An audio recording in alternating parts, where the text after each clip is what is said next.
Hello viewers, welcome to Newsweek South Asia, a program that talks about breeding of terrorism and its impact on South Asian nations. Let's begin with the headlines first. Deadly suicide bombing outside Foreign Ministry in Kabul kill at least 20 people. Taliban bans female patients from seeking medical treatment from male doctors. And India at UN says nations using cross-border terror must be held accountable. Let's begin the show with Afghanistan, where a suicide bomb attack outside the Afghan Foreign Ministry in Kabul has caused heavy casualties. According to several media reports, at least 20 civilians have been killed, and the local offshoot of the Islamic State group known as the ISIS-K have taken responsibility for the attack. A report. A deadly bombing killed at least 20 people near the foreign ministry in the Afghan capital Kabul. The Islamic State group claimed responsibility for the bombing, which was the second major attack in Kabul in 2023 and drew condemnation from the international community. The extremist group said in a statement that the martyrdom seeker it identified as Khyber al-Kandahari detonated his explosive vest amidst a gathering of ministry employees and guards as they left through the ministry's main gate. The extremists have increased their assault since the Taliban takeover of Afghanistan in 2021. Targets have included Taliban patrols and members of the country's Shiite minority. The repeated blasts exposed the hollow claims of the Taliban-led government about the improved security infrastructure of the country. Hundreds of common people have died in such explosions carried out by armed groups linked to the Islamic State. You see, Taliban has been a fighting force all along. And at this stage, they need to learn how to govern. And that has been their major challenge. Now, as we know that there are large number of groups, because Taliban is also not a homogeneous entity. And therefore, what we see is that there are many challenges that it is facing. It is still waiting for recognition from the world. It is also hoping that it will continue to receive the funding that has been committed, so that it can also provide relief to the people. But till then, the more and more people will get disenchanted, and therefore, in order to keep them under control, it needs to refurbish its training programs, its forces, and also to change them into a security force rather than an attacking force, the way they have been working as a guerrilla warfare. ISIS terrorists in Afghanistan first came to global attention when it carried out a massive suicide bombing attack at one of the gates near Kabul airport, killing a large number of people. Since then, the group has carried out a string of attacks in different parts of the country. The violence has fueled fears that Afghanistan could collapse into anarchy and even return to a new phase of civil war. The Islamic State group's attacks, coupled with a spiraling economic crisis, have caused mounting concern over the future stability of the country. But the problem is that now with the Russia-Ukraine crisis, obviously the focus on Afghanistan or any other war is much less. And that is the pity of it all. And this has been often mentioned by our leadership as well, that they create problems and then they leave them. And that is not good. So Taliban is today looking for some kind of engagement with the world powers, especially with the major powers and the neighboring powers. But what we are seeing is if they are not addressed well quickly, we'll be seeing them totally going into the Chinese hands. And that may not be very good for the region and for the world. Islamic State has viewed the Taliban as its strategic rival. The militants of this terror outfit consider the Taliban as filthy nationalists who have betrayed the greater Islamic cause. They see the Taliban as another kind of political outfit cutting deals with the Americans that is ideologically not pure as per ISIS. The brutal jihadi group's fight against the Taliban is entering a new phase, and analysts believe that in the coming days, this rivalry will take more violent form.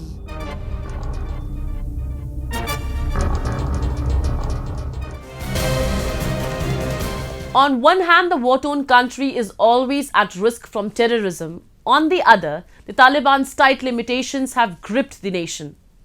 The hardliners have deprived millions of Afghan women of their right to education, ousted tens of thousands of women from jobs, and banned women businesses and all sorts of activism. They have trampled on Afghan women today and forced them back into dark ages. In the latest, the Taliban in Balkh province have said female patients should not visit male doctors. Let's take a closer look at what this actually means. A brave woman in Afghanistan with a child in her hand could be seen writing education, work, freedom on a wall. She is among the millions of Afghan women who can no longer work in Taliban-ruled Afghanistan. Women in the country are now using graffiti as a form of protest. Since wresting power in August 2021, the Taliban have systematically snatched away the freedom and rights of women in the country. In the latest, Taliban issued a new ruling in Balkh province stating that Afghan women are not allowed to visit male doctors. According to media reports, the decree directs hospitals to ensure that male doctors do not treat female patients. The country's female medical professionals and students are fearing that women will lose their lives for the lack of medical supervision. Women have equal rights in any country and any society. There is no religious or legal document which prohibits this. The Taliban, on the other hand, claim that they are ruling Afghanistan as per Sharia, whereas there is no restriction on women's education and equal rights in the Sharia as well. So they are just following their own dogmatic, extremely conservative and heretic ideologies, which are not in tune with the universal human rights in the country.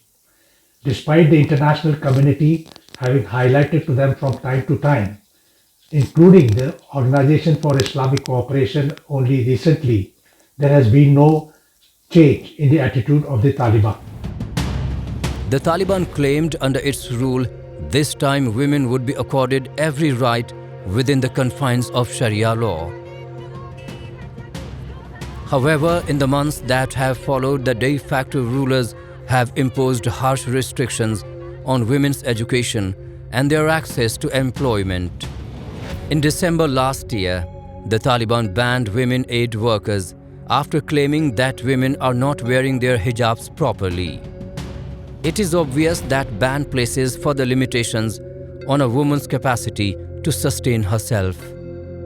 The United Nations is trying to get the Taliban to reverse its ban on women aid workers. They argue that women are needed to deliver aid to other women, as the Taliban rule prevents women from meeting men who they are not related to. This means aid agencies staffed by men will not be able to reach many who are in need of care. This means women would be deprived of aid during a food crisis.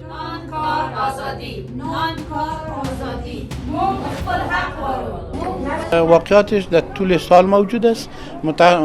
متاسفانه در واقعاتی که هوا سرد میشه واقعات زیادتر میشه. اگر هوا بسیار کثیف میشه واقعات زیادتر میشه.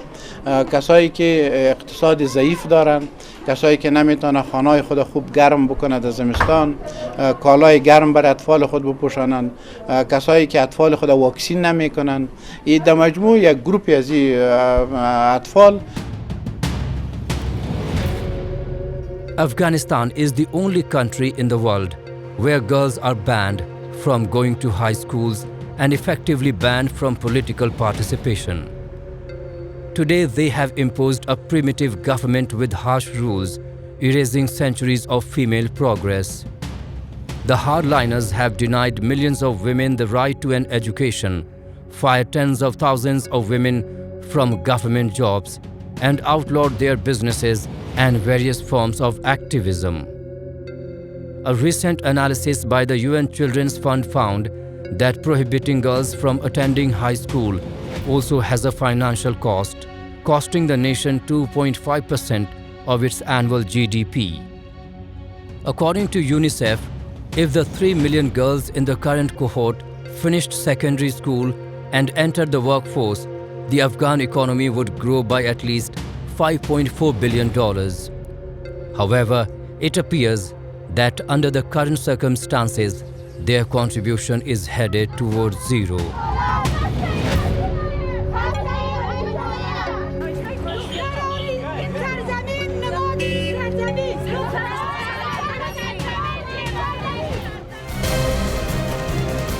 India has emphasized on peaceful settlements of disputes, application and strengthening of the rule of law at the United Nations Security Council. Underscoring the importance of the application of rule of law, India at the United Nations has stated that the international level should protect the sovereignty and territorial integrity of states from aggression, including cross-border terrorism. Take a look. India continues its strong and focused commitment to help UN member states build capacity to prevent and counter terrorism. Along with such monetary contribution in the fight against terrorism, New Delhi is always very vocal about this global threat. India has called for international solidarity to hold responsible under international law the countries that use cross-border terrorism.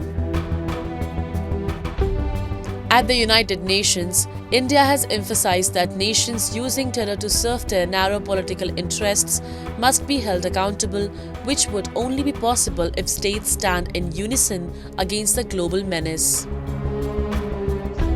The remarks came when India's representative at the UN, Ruchira Kamboj, was speaking on the debate of the rule of law among nations on January 12. The application of the rule of law at the international level should protect the sovereignty and territorial integrity of states from aggression, including terrorism and including cross-border terrorism. States that use cross-border terror to serve narrow political purposes must be held accountable. This is only feasible when all countries stand together against common threats such as terrorism and do not engage in double standards for political expediency. Speaking further on the debate, India's representative at the UN put forward the country's viewpoint on the matters critical for the conduct of rule of law among nations. Kamboj emphasized that all disputes should be resolved through peaceful means. She said that the principles of multilateralism and peaceful settlement of disputes in accordance with principles of international law can only succeed if the interaction between states is based on rules that aspire for greater collective welfare. Mr. President, the purpose and relevance of multilateral organizations is increasingly being put to question. We have a collective responsibility and obligation to enhance the credibility and legitimacy of the international order. Let us strive to achieve this before it is too late. New Delhi has been engaging with everybody around the world in order to curb the menace of terrorism. It has urged everybody to be on the same page when it comes to combating a common enemy. However, it has also been seeking reforms when it comes to working methods of subsidiary bodies of the Security Council. India warned these regimes to remain under constant review so that they can keep pace with the changing situation on the ground. An extra push comes in the backdrop of Pakistan's intensified multi-layered efforts at infiltrating terrorists into the Indian territory, denting harmony by stoking fanatic passions and flaring separatist agenda by working overtime to indoctrinate youths of Kashmir. Although they have been responded with an iron fist, India's aim is to bring a perennial state of peace in the country and around the world. And for that, all it has been demanding is an integrated response to terrorism, no matter where it is emanating from.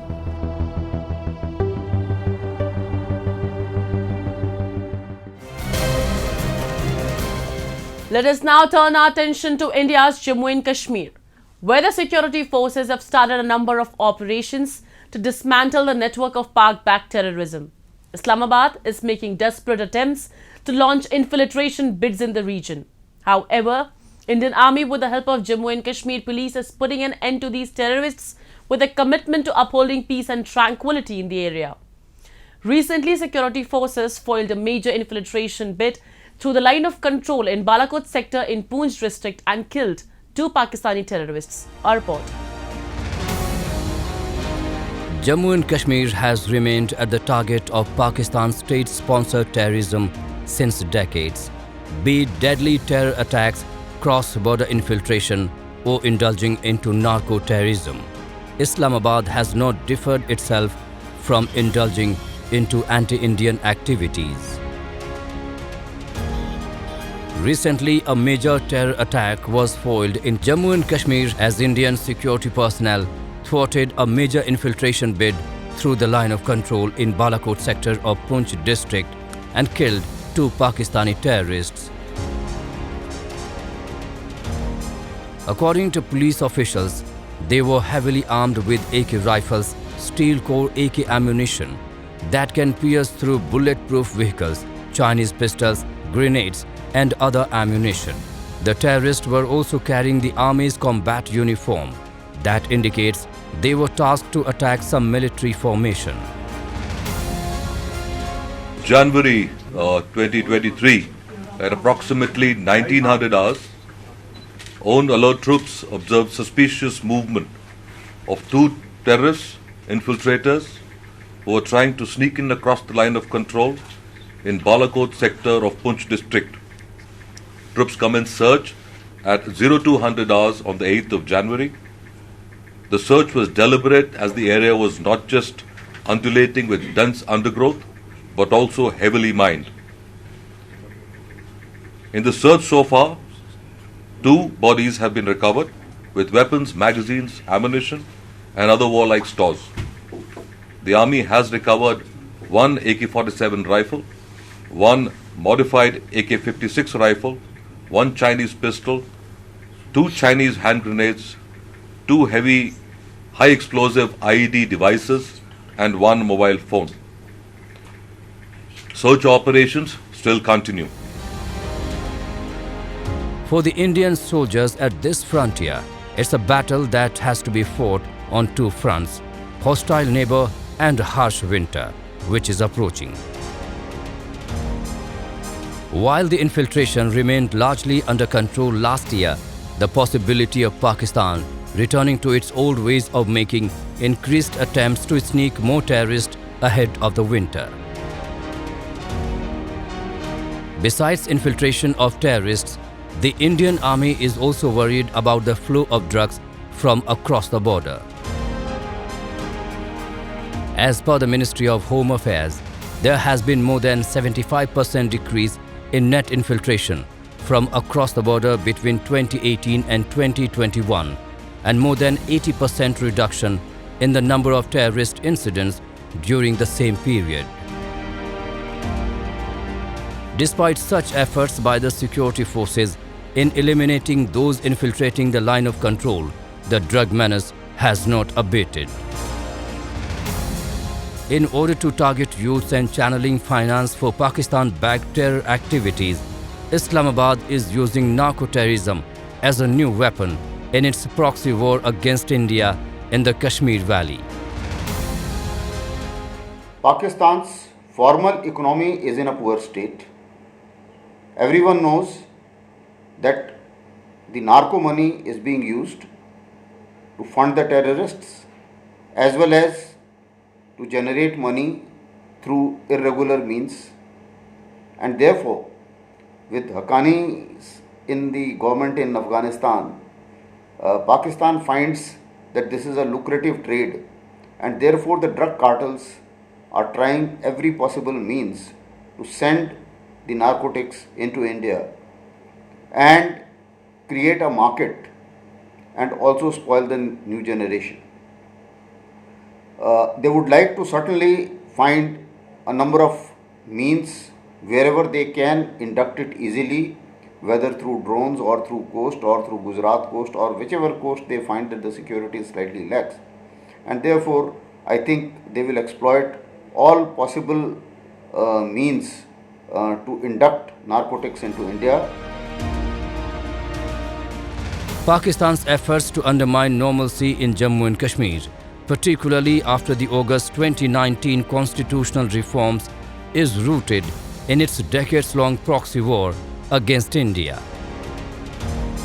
Its diplomatic efforts, both bilaterally as well as raising the issue at various international fora, have been limited to malign India and to portray that bilateral approach have failed. Islamabad must end material support for terrorism in Kashmir if regional peace is to be assured.